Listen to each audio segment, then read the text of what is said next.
L'expérience de mort imminente de Peyton Sullivan. Je m'appelle Peyton Sullivan, et ce que je vais vous raconter va peut-être bouleverser votre façon de voir le monde. Moi-même, je n'aurais jamais imaginé vivre une expérience pareille, encore moins être témoin de quelque chose d'aussi profond. J'étais une femme ordinaire, avec une vie ordinaire, et jamais je ne me serais douté que, par une nuit des plus banales, tout allait changer. C'était un mardi soir d'octobre, un jour comme un autre. Il faisait frais dehors, le genre de température qui donne envie de s'emmitoufler dans une couverture chaude et de se perdre dans une série télévisée. C'est exactement ce que je faisais.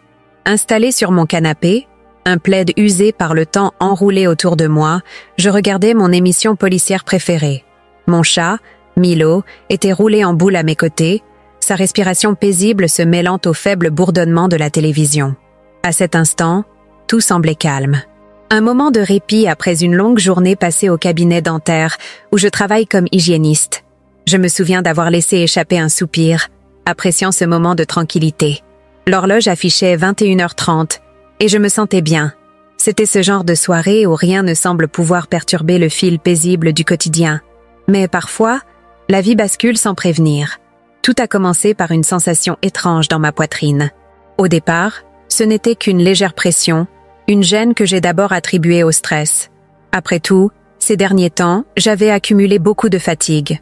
Les obligations du travail, les tensions familiales, l'impression constante de courir après le temps. J'ai pensé que c'était juste un moment d'anxiété passagère.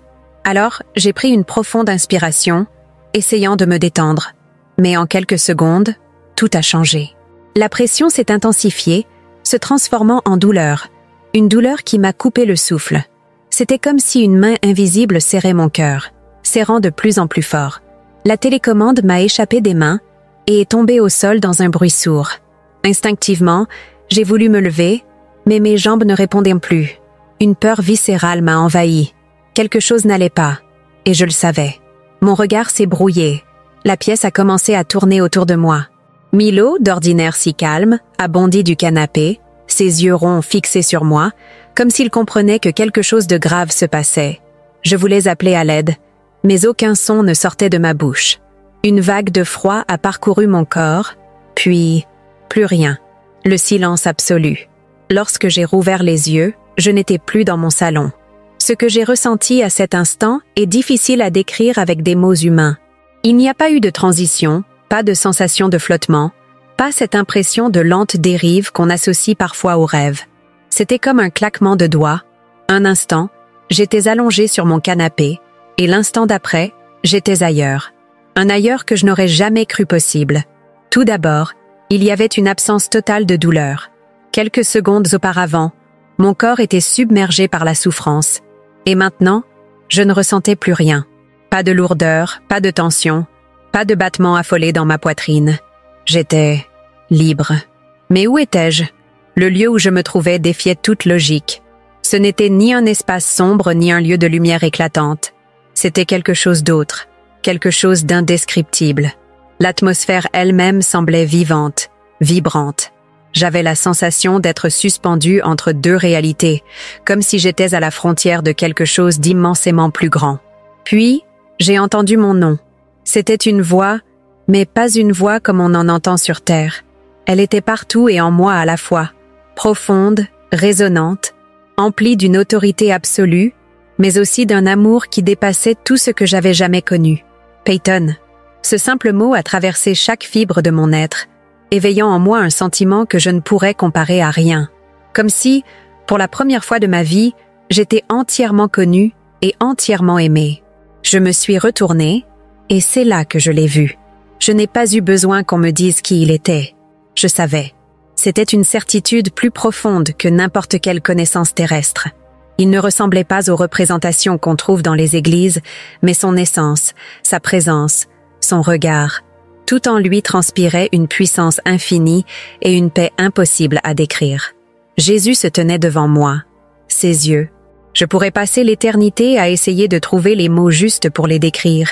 Il contenait le poids du temps, la sagesse de l'infini, mais aussi une douceur qui transperçait mon âme. En le regardant, je me suis sentie à la fois infime et infiniment précieuse. Puis, il parla à nouveau. « Peyton, Je t'ai amené ici car le temps est court, et mon peuple doit savoir ce qui va arriver. » Son ton n'était pas sévère, mais il portait une urgence que je ne pouvais ignorer. Mon cœur, ou du moins ce que je percevais comme mon cœur, se serra. Il y avait quelque chose d'important, quelque chose de bien plus grand que moi, que je devais comprendre. Avant même que je puisse formuler une réponse, l'espace autour de nous commença à changer, comme si une nouvelle réalité se superposait à celle où nous étions. Une vision, plus réelle que la réalité elle-même, s'ouvrit devant moi. Et ce que j'ai vu allait bouleverser ma compréhension du monde à jamais. J'étais sur le point d'être témoin d'une vérité que peu ont la chance, ou la charge de connaître. Une vérité qui concernait non seulement mon existence, mais celle de toute l'humanité. Mais avant de comprendre ce que Jésus voulait me montrer, je devais d'abord accepter que tout ce que je croyais savoir allait être remis en question. Car ce que j'allais voir ne concernait pas seulement mon expérience. C'était une révélation sur les 30 jours qui précéderaient de son retour. Les 30 jours avant le retour de Jésus. L'espace autour de moi continuait à se transformer, comme si les lois de la réalité n'étaient plus les mêmes. Ce n'était pas un rêve, ni une hallucination. C'était plus réel que tout ce que j'avais connu jusqu'à présent. Mon esprit était éveillé d'une manière nouvelle, comme si j'avais vécu toute ma vie dans un brouillard et que, soudainement, je voyais clairement. Jésus se tenait toujours devant moi, son regard empreint de cette sagesse infinie et de cet amour qui m'emplissait d'une paix indescriptible. Pourtant, dans cette paix, je ressentais aussi une urgence, une gravité silencieuse qui pesait sur chaque mot qu'il allait prononcer. Il leva la main et, instantanément, l'espace autour de nous s'ouvrit sur une vision panoramique de la Terre. Mais ce n'était pas une vue ordinaire. Ce que je voyais n'était pas seulement le présent, c'était aussi le futur. Un futur qui se dessinait avec une clarté terrifiante. Jésus parla, sa voix résonnant en moi et tout autour de moi. « Regarde attentivement, Peyton. Ce que je vais te montrer, ce sont les 30 jours qui précéderont mon retour. Ce sera une période où le monde entier comprendra que quelque chose d'inexplicable est en train de se produire. Les cœurs seront éprouvés, les esprits seront divisés, certains se tourneront vers la vérité, d'autres s'en éloigneront encore plus. Mais chaque jour, un signe viendra préparer ceux qui ont des oreilles pour entendre. Je voulais parler, poser des questions, mais il me fit un simple signe de la main. « Regarde !» Soudain, la vision changea et je fus projeté dans un monde où le soleil ne ressemblait plus à celui que nous connaissons. Il brillait d'une lumière étrange, différente, non pas plus forte, mais plus instable, comme s'il vibrait, pulsait d'une manière inhabituelle. Je pouvais voir les scientifiques du monde entier tenter de comprendre ce phénomène, scrutant le ciel avec inquiétude. Mais aucun modèle météorologique, aucune explication rationnelle ne pouvait justifier ce qui se passait. Jésus parla de nouveau. Le 30e jour avant mon retour, le soleil commencera à envoyer des signaux que vos scientifiques ne pourront expliquer. Ce ne seront ni de simples éruptions solaires, ni des événements astronomiques normaux. Ce seront des signes envoyés pour alerter l'humanité. Le ciel deviendra un spectacle de couleurs jamais vues auparavant. Des aurores boréales s'étendront jusque dans les régions où elles ne devraient pas exister. Certains seront émerveillés, d'autres effrayés. Mais tous sauront, au plus profond de leur cœur, que ce phénomène ne peut pas être simplement scientifique. C'est le premier avertissement. Je pouvais voir des foules rassemblées dans les rues, levant les yeux vers le ciel. Certains prenaient des photos, fascinés par la beauté de ces lumières célestes. D'autres, plus spirituels, se mettaient à prier, comprenant instinctivement qu'un événement sans précédent était en train de commencer. Mais il y avait aussi ceux qui refusaient d'admettre l'évidence. Des commentateurs, des journalistes, des figures publiques cherchaient des explications rationnelles. Ils tentaient de rassurer la population, affirmant qu'il ne s'agissait que d'un phénomène naturel rare. Mais alors que les jours passaient, la tension montait. La vision changea de nouveau, me projetant au 25e jour avant le retour de Jésus. Cette fois, ce n'était plus le ciel qui changeait, mais les cœurs des hommes. C'était comme si un voile invisible était retiré. Soudain, certaines personnes commençaient à percevoir ce qu'elles n'avaient jamais vu auparavant. Elles ressentaient la présence de forces invisibles, percevaient les luttes spirituelles qui s'étaient toujours déroulées autour d'elles, mais qu'elles ignoraient. Jésus expliqua, « Le 25e jour, Un réveil spirituel commencera à balayer le monde. Ce ne sera pas un mouvement religieux orchestré par des hommes, mais un acte divin. Ceux qui étaient spirituellement aveugles commenceront à voir. Ceux qui ignoraient les réalités du monde invisible ressentiront soudainement l'urgence de chercher la vérité. Je pouvais voir des scènes bouleversantes. Des gens en pleine rue s'arrêtaient brusquement, comme frappés par une révélation soudaine. Certains tombaient à genoux, d'autres cherchaient désespérément une église ou une personne de foi pour comprendre ce qui leur arrivait. Mais il y avait aussi une autre réaction.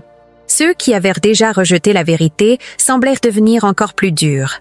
Certains se moquaient, criaient contre ce réveil inexplicable. Je voyais des figures publiques tenter de discréditer ce phénomène, affirmant qu'il ne s'agissait que d'une hystérie collective, que l'homme devait continuer à se fier à la science, à la raison. Mais rien ne pouvait expliquer ce qui se produisait. J'ai vu des athées convaincus être bouleversés par des visions qu'ils ne pouvaient nier. Des criminels endurcis fondaient en larmes, comme s'ils ressentaient soudainement le poids de tout le mal qu'ils avaient fait. Des familles entières, séparées depuis des années par des conflits, commençaient à se réunir. Le monde entier entrait dans un état de transformation spirituelle, mais cette transformation n'était pas unanime. Jésus me regarda et dit « Ce réveil ne sera pas accepté par tous. Certains se réjouiront, d'autres refuseront d'écouter. Mais il marquera le début de la plus grande séparation spirituelle que l'humanité ait connue. Et alors que ces paroles résonnaient en moi, la vision changea encore une fois. Nous avancions dans le temps et nous nous rapprochions du 20e jour avant son retour. Mais cette fois, ce que j'allais voir n'était pas un éveil, mais une illusion, une tromperie d'une ampleur que le monde n'avait jamais connue, une séduction si subtile et puissante qu'elle égarerait même certains croyants. Ce qui allait suivre allait être le plus grand test spirituel de l'humanité. La grande tromperie. Le paysage de la vision changea une fois de plus. J'avais vu les premiers signes cosmiques annonçant l'imminence du retour de Jésus. J'avais été témoin du grand réveil spirituel qui touchait les âmes, ouvrant les yeux de ceux qui avaient vécu dans l'aveuglement. Mais ce que je vis maintenant me glaça le sang. C'était une illusion si parfaite, si séduisante, qu'elle semblait plus réelle que la vérité elle-même. Jésus me regarda avec gravité et parla avec une autorité solennelle. « Regarde attentivement, Peyton. Ce que tu vas voir est la plus grande tromperie que le monde ait jamais connue.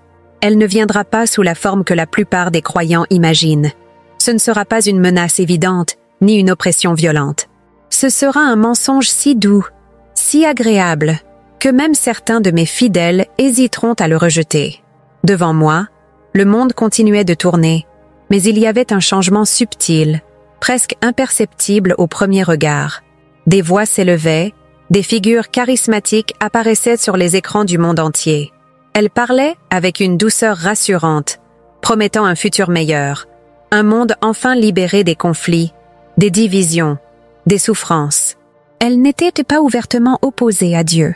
Au contraire, elles parlaient de spiritualité, de lumière, d'unité entre les peuples. Elles prônaient un humanisme séduisant, une paix globale qui semblait enfin accessible.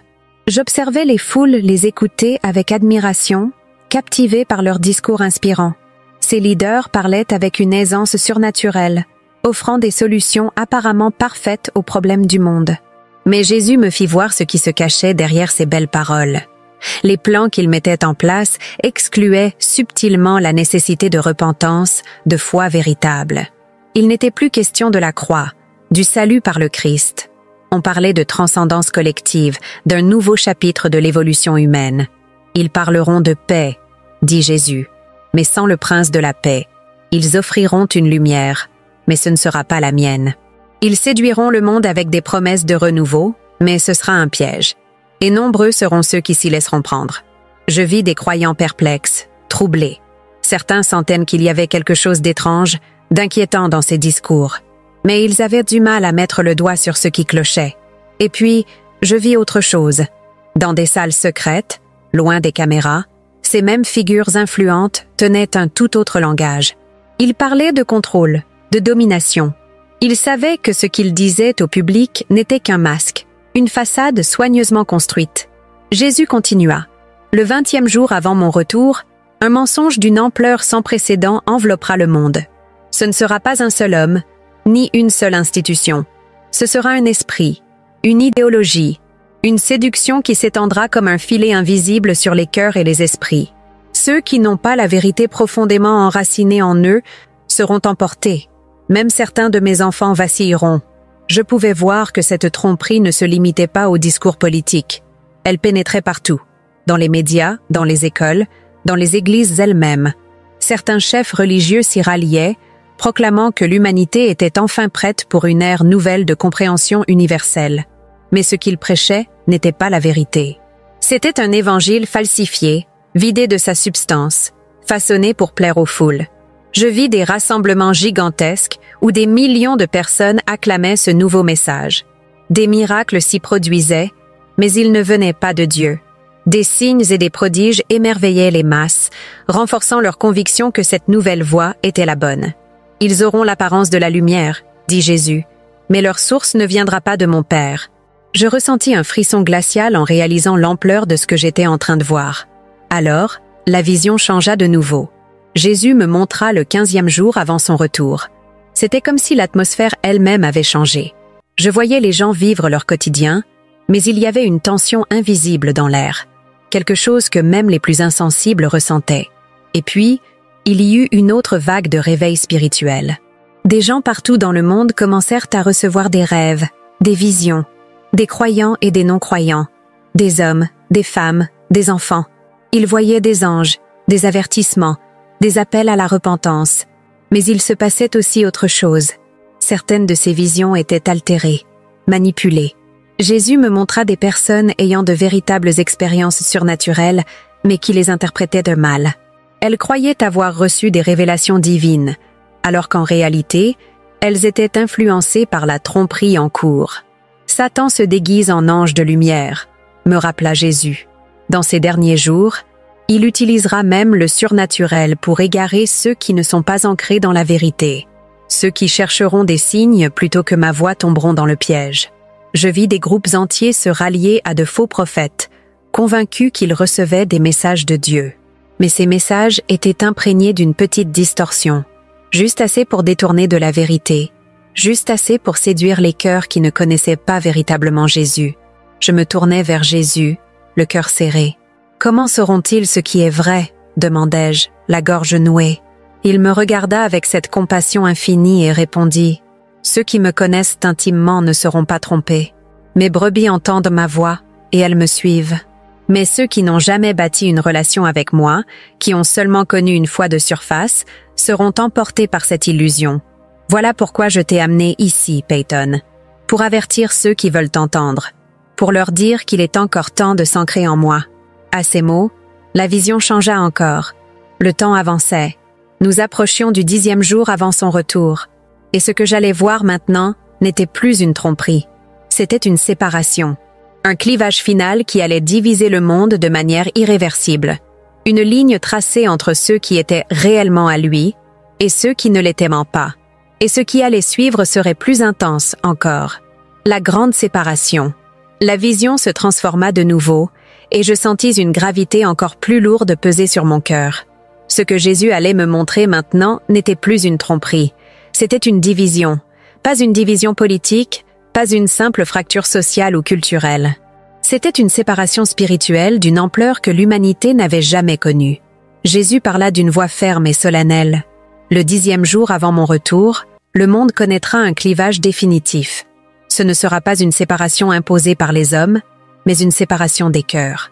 Ceux qui me connaissent vraiment seront attirés par ma lumière comme jamais auparavant, tandis que ceux qui ont seulement prétendu croire, mais dont le cœur est loin de moi, seront irrésistiblement attirés par l'esprit du monde. Ce que je vis alors m'emplit d'une émotion indescriptible. Des familles, des amitiés, des communautés qui avaient existé ensemble pendant des années, commençaient à se diviser. Non pas à cause de conflits humains, mais parce qu'une force invisible révélait ce qui était caché. Je vis des croyants sincères se rassembler dans une unité profonde, au-delà des barrières culturelles, des dénominations, des traditions humaines. Il n'y avait plus de distinction entre catholiques, protestants, évangéliques.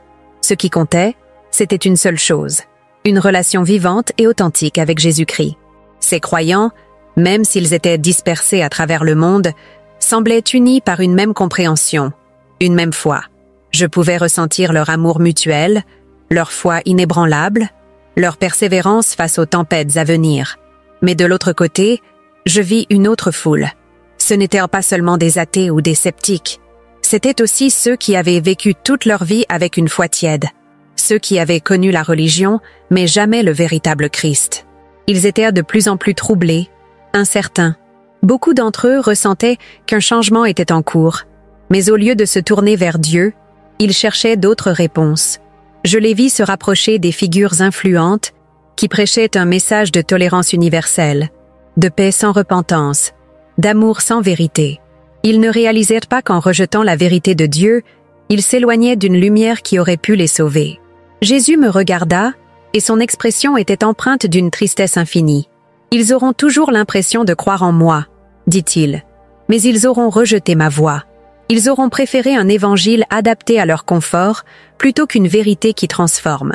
Et en ce jour, la séparation sera scellée. » Je voyais maintenant l'ampleur de cette division. Ce n'était pas une guerre civile, pas une révolte visible.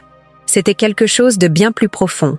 Les gens pouvaient toujours vivre sous le même toit, travailler dans les mêmes entreprises, se croiser dans les rues.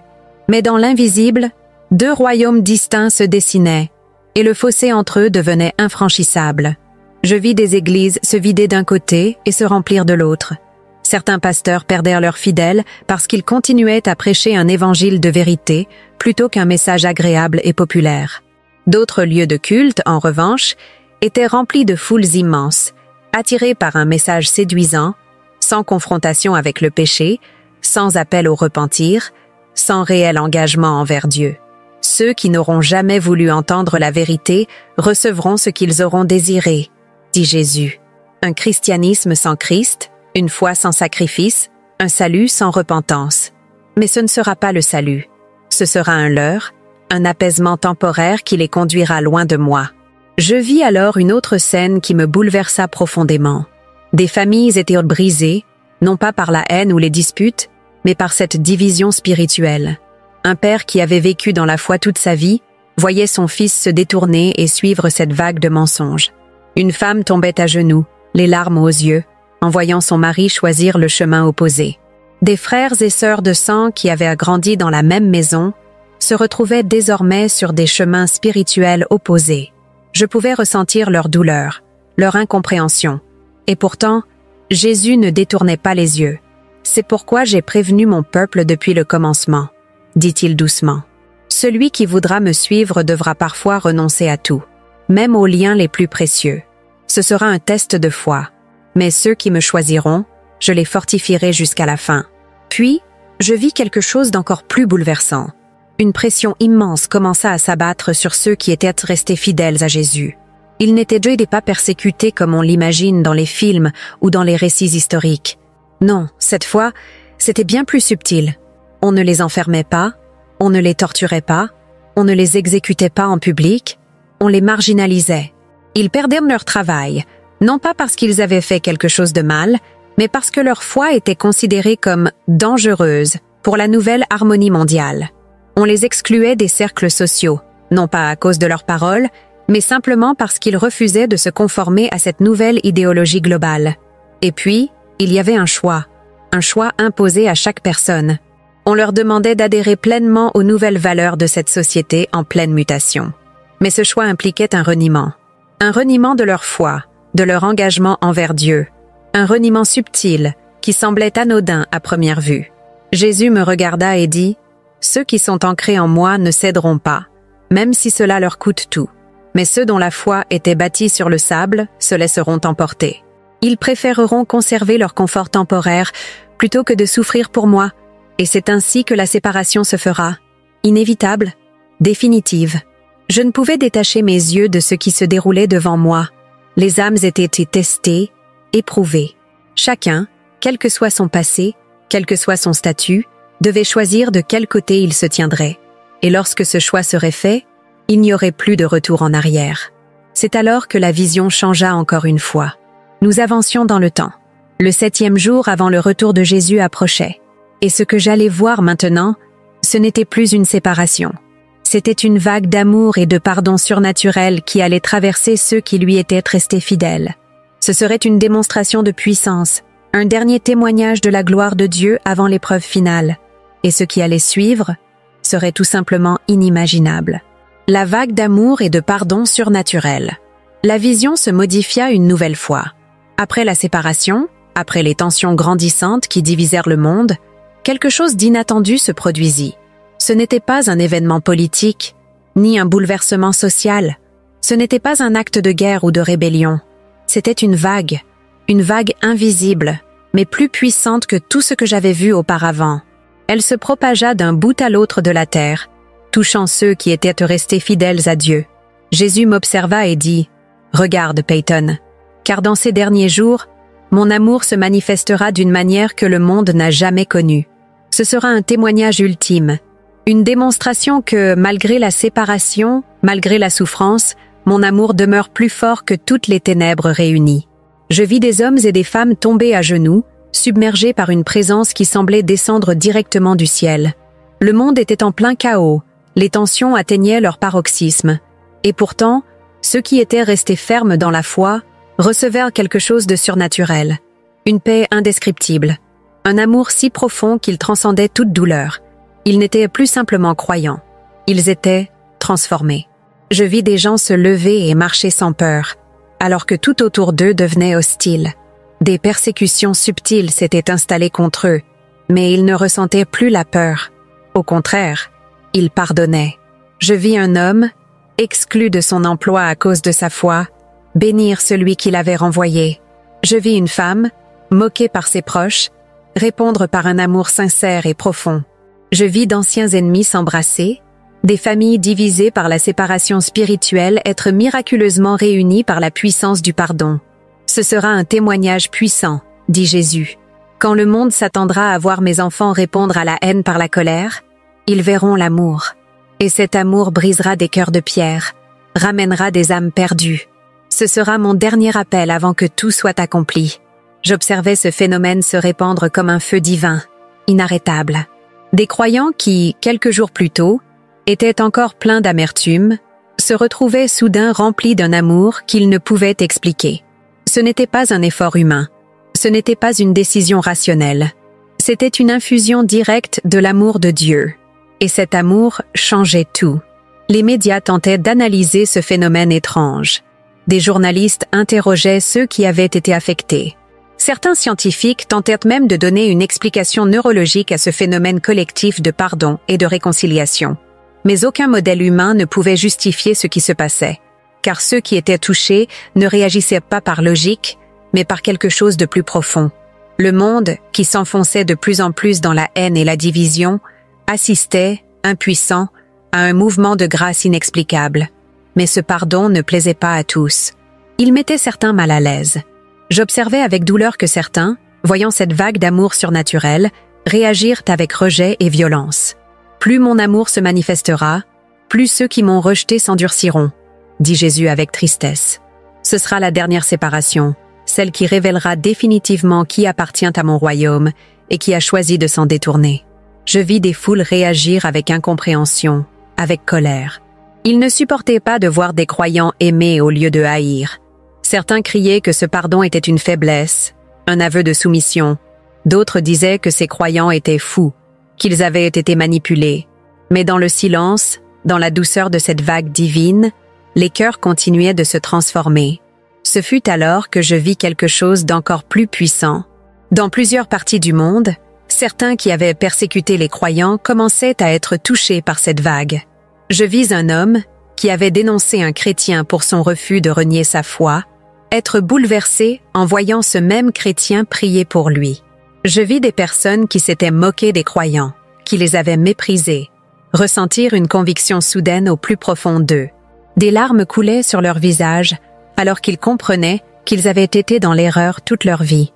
Certains tombèrent à genoux, demandant pardon, et je compris alors ce que Jésus voulait dire. Ce n'était pas simplement une vague de pardon, c'était une vague de rédemption. Un dernier appel à ceux qui hésitaient encore, une dernière main tendue avant que le choix ne devienne définitif. Mais après cela, dit Jésus d'un ton grave, Ceux qui auront résisté jusqu'à la fin auront scellé leur destin. Il n'y aura plus de retour en arrière. Je sentis un poids immense tomber sur mon cœur. Nous étions à 5 jours avant son retour. Et ce qui allait arriver maintenant allait ébranler les fondations de tout ce qui semblait stable. Les institutions, les systèmes, les structures qui avaient toujours tenu le monde en équilibre allaient commencer à s'effondrer. Ce ne serait plus une vague d'amour. Ce serait un test ultime, un moment où chacun verrait ce sur quoi il avait vraiment bâti sa vie. Et pour beaucoup, ce serait une révélation brutale. La gloire de Dieu se manifestant. La vision se modifia encore une fois, et je sentis un changement radical dans l'atmosphère spirituelle. La vague d'amour et de pardon avait balayé le monde, touchant les cœurs de ceux qui avaient accepté la vérité. Mais alors que nous entrions dans les derniers jours avant le retour de Jésus, quelque chose d'encore plus puissant se produisit. Ce n'était plus seulement un mouvement de grâce et de réconciliation, c'était la manifestation tangible de la gloire de Dieu. Jésus me regarda et dit avec une intensité que je n'avais jamais entendue auparavant. « Peyton, regarde bien. Dans ces derniers jours, mon peuple ne marchera plus seulement dans la foi, mais dans la puissance manifeste de ma présence. Ceux qui me connaissent réellement reflèteront ma gloire d'une manière que le monde n'a jamais vue. » Ce que je vis alors dépassait tout ce que j'avais imaginé. Les croyants, ceux qui avaient traversé les épreuves, ceux qui étaient restés fidèles malgré la séparation et la persécution subtile, étaient maintenant remplis d'une lumière surnaturelle. Ce n'était pas une lumière physique que l'on pouvait voir avec les yeux humains, mais une gloire qui irradiait à travers eux. Je pouvais ressentir leur force. Ils n'étaient plus simplement des hommes et des femmes ordinaires. Ils étaient transformés. Chaque endroit où ils allaient, la présence de Dieu se manifestait de manière spectaculaire. Ils ne prêchaient pas seulement avec des mots. Leur simple présence changeait l'atmosphère. Je vis des malades être guéris simplement en croisant leur chemin. Des personnes tourmentées, possédées par des esprits démoniaques, être instantanément libérées dès qu'un de ces croyants entrait dans une pièce. Les foules étaient divisées. Certains tombaient à genoux, pleurant, réalisant qu'ils avaient nié la vérité pendant trop longtemps. D'autres regardaient avec peur, avec haine, incapables de supporter la lumière qui émanait des serviteurs de Dieu. Jésus parla encore. C'est ainsi que j'ai voulu mon Église depuis le commencement. Une Église remplie de puissance, marchant dans l'autorité de mon nom. Une Église qui n'a pas peur des ténèbres, mais qui les repousse par sa simple existence. Je vis des scènes bouleversantes. Dans les rues, dans les maisons, dans des lieux de travail, la gloire de Dieu se manifestait partout où ses enfants allaient. Ce n'était pas un mouvement organisé, ce n'était pas un réveil initié par des hommes. C'était une intervention divine directe. Les croyants n'avaient plus besoin de défendre leur foi avec des arguments. La gloire de Dieu prouvait sa présence. Mais tout le monde ne réagissait pas avec émerveillement. Je vis certains détourner les yeux, refusant de regarder, comme si la simple vision de cette gloire leur causait une douleur insupportable. D'autres, remplis de rage, cherchaient à discréditer ce qu'ils voyaient, prétendant que ces miracles n'étaient que des illusions, que tout cela était le fruit d'une manipulation massive. Et puis, il y avait ceux qui passaient à l'attaque. J'observais avec stupeur des gouvernements, des institutions, des leaders influents, qui tentaient de restreindre, d'interdire ces manifestations de puissance. Ils accusaient ces croyants d'être une menace pour la stabilité du monde. Certains furent arrêtés, enfermés. Mais ce que je vis ensuite me laissa sans voix. Même dans les prisons, même dans les lieux de détention, la gloire de Dieu continuait de se manifester. Les murs ne pouvaient pas contenir cette lumière. Des gardiens, des juges, des officiers tombaient à genoux en présence de ces croyants, réalisant que quelque chose de divin était à l'œuvre. Je vis des miracles se produire derrière les barreaux.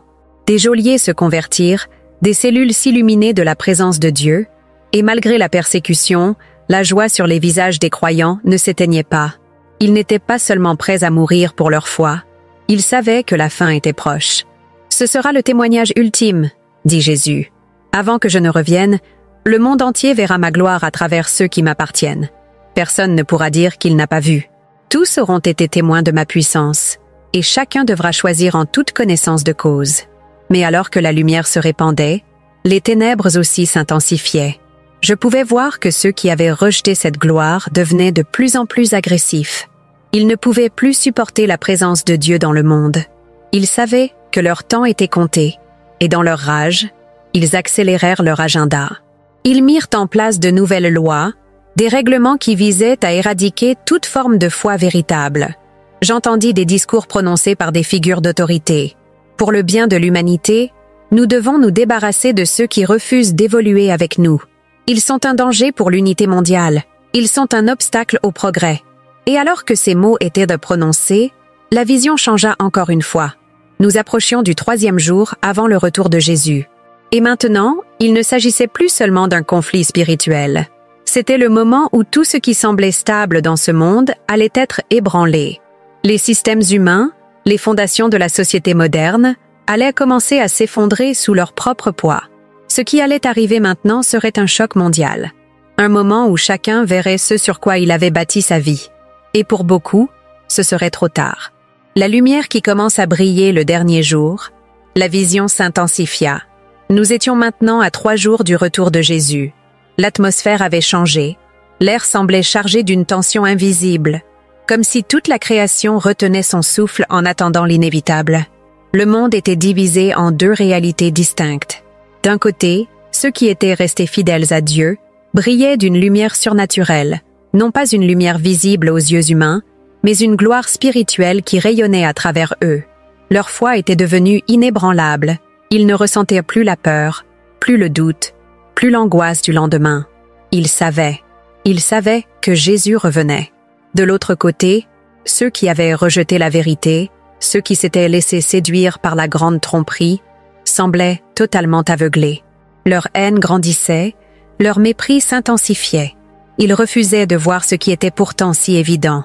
Jésus me regarda avec gravité et parla avec une voix résonnant comme un écho éternel. Peyton, ce que tu vois est le dernier jour avant mon retour. Ce sera le jour où la lumière divine commencera à briller d'une manière que plus personne ne pourra ignorer. À ce moment-là, chaque être humain sur cette terre saura, dans son cœur, que le moment est arrivé. Mais tous ne réagiront pas de la même manière.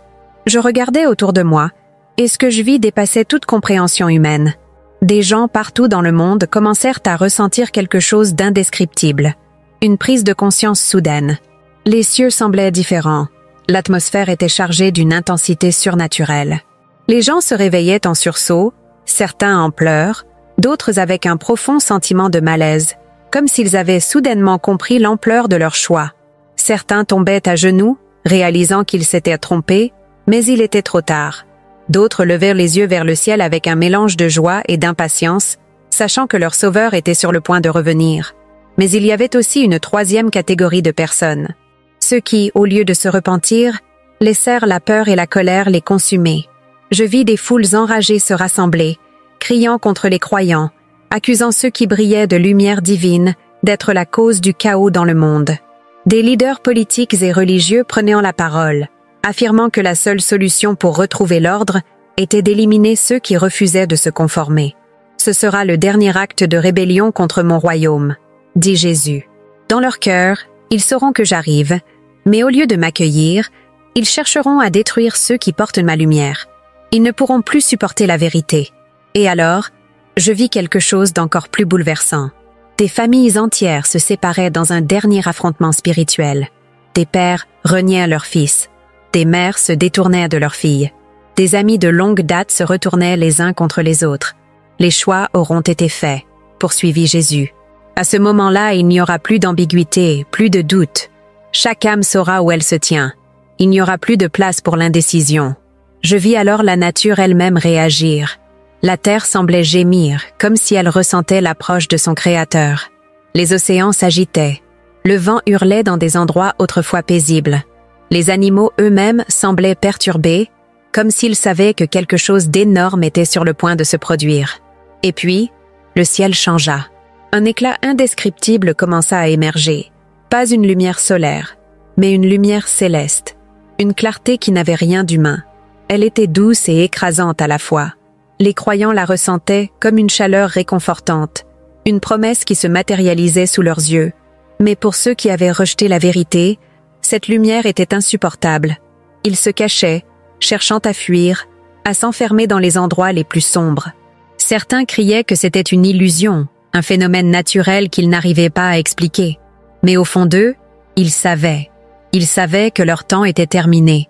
Je sentis alors un souffle sacré traverser l'espace où je me trouvais, et Jésus prononça ces paroles, « Et maintenant, c'est l'heure. » À ces mots, la vision s'emballa.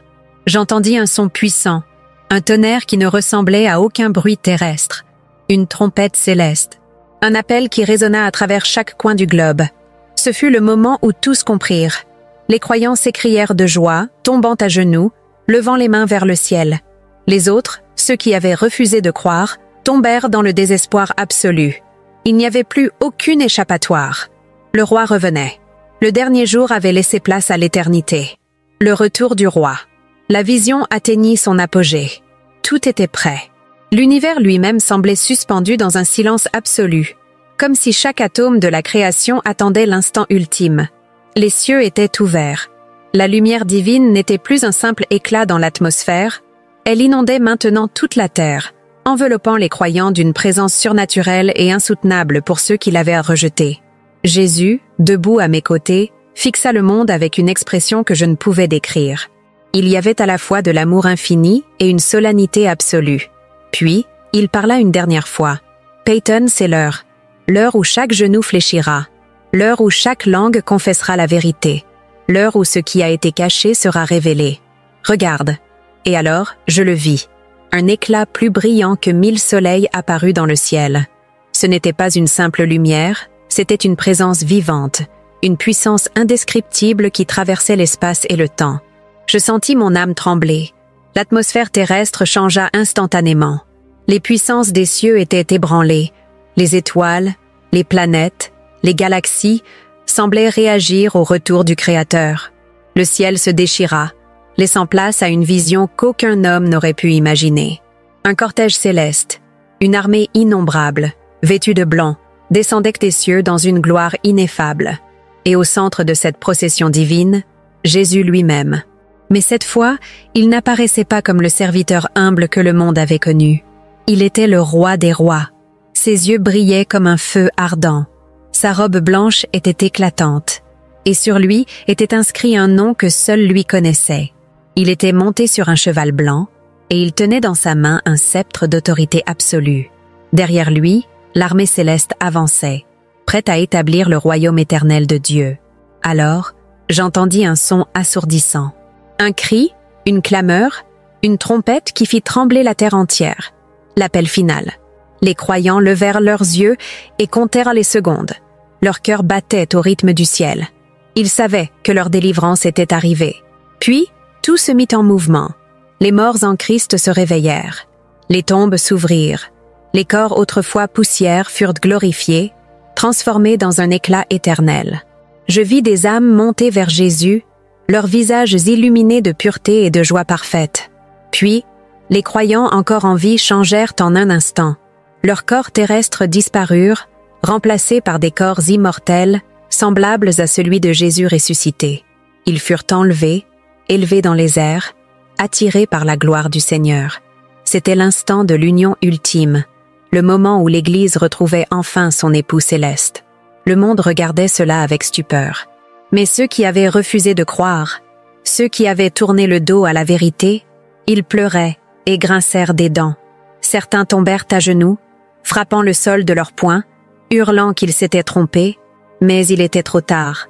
Le roi était revenu, et le temps de la grâce était terminé. Ce fut alors que je vis les cieux et la terre trembler. L'air lui-même semblait se fissurer. Les fondations du monde, les empires humains, les forteresses bâties sur le mensonge s'effondraient sous le poids de la vérité absolue. Jésus avança, et chaque puissance ennemie tomba à ses pieds. Les rois de la terre, les grands de ce monde, les élites qui avaient gouverné selon leur propre sagesse tombaient en silence, leur bouche incapable de prononcer un mot. Ils savaient qu'ils n'étaient rien devant celui qui gouverne toutes choses. Je vis les anges déployer leurs ailes, accomplissant les jugements que Dieu avait prononcés depuis le commencement. Ce n'était plus le temps de la repentance, c'était le temps du règne. Puis, Jésus se tourna vers moi. Son regard, rempli d'amour, mais aussi d'une autorité absolue, plongea dans mon âme. Peyton, tout cela, tu devais le voir, car tu dois l'annoncer. Ce que tu as vu arrivera, et chaque parole que j'ai prononcée s'accomplira. mon retour ne sera pas un secret. Il ne sera pas un événement caché.